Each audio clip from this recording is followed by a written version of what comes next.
من بين أزقة مدينة العمارة وعلى وقع مهن توارثتها الأجيال، يواصل أبناء الطائفة الصابئية المندائية حفاظهم على إحدى أقدم الحرف اليدوية المرتبطة بحياة الأهوار والزراعة، من خلال صناعة الأدوات الخشبية التي يعتمد عليها الصيادون وأصحاب البساتين في أعمالهم اليومية. بسم الحي العظيم. حقيقة المهنة اللي نمتهنها الآن هي مهنة أساسية تمتد إلى بداية التاريخ، وهذه المهنة أساسية تتعلق بحياة الإنسان مباشرة وبحاجة ماسة لها من خلال الفلاح والعامل وبعض شرائح المجتمع.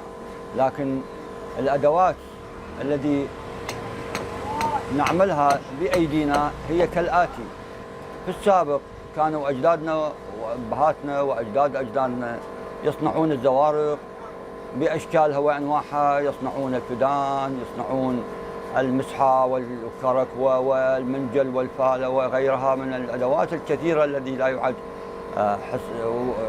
يعني أعدادها كثيرة جدا. وبأدوات بسيطة وخبرة متراكمة تبدأ رحلة تشكيل القطع الخشبية، حيث يجري اختيار الأنواع المناسبة من الأخشاب، ثم قصها ونحتها بدقة لتحويلها إلى أدوات تستخدم في صيد الأسماك، وأخرى تخدم أعمال البستنة والزراعة.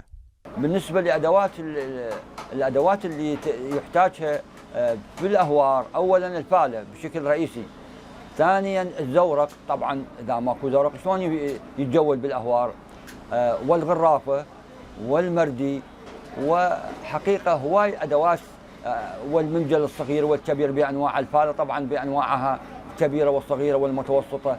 هذه كلها تساعد الصيود والزاروع يتمكن من إنجاز عمله ويحصل على المحصول اللي يريده.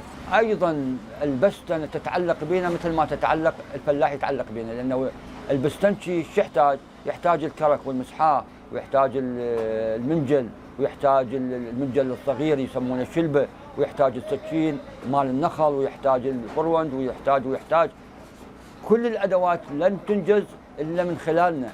سنوات طويلة من الخبرة جعلت من هذه الحرفة جزءا من الهوية المهنية للصابئة المندائيين، الذين أسهموا في تلبية احتياجات سكان الأهوار والمناطق الزراعية، محافظين على مهارات تقليدية ما زالت تقاوم تغيرات العصر.